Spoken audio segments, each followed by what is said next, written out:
Chuck. A common question I receive is, how do I decide what personal injury attorney I should hire? There's a lot of different criteria that you could consider.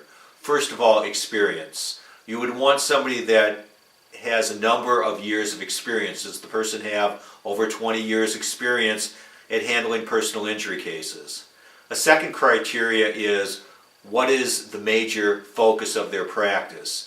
If you're seriously injured in a car accident, a medical malpractice case, a work injury, you want somebody that the vast majority of their practice is handling those type of cases. For example, if you have a heart condition, you're going to want to see a cardiologist. You're not going to want to see your family doctor to deal with a serious medical issue.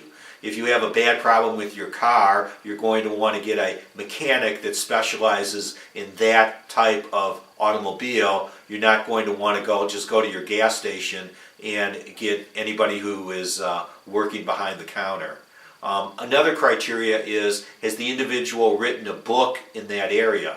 A book is important to show the expertise of the attorney, and it's also important to show that they can explain and communicate with you as a client.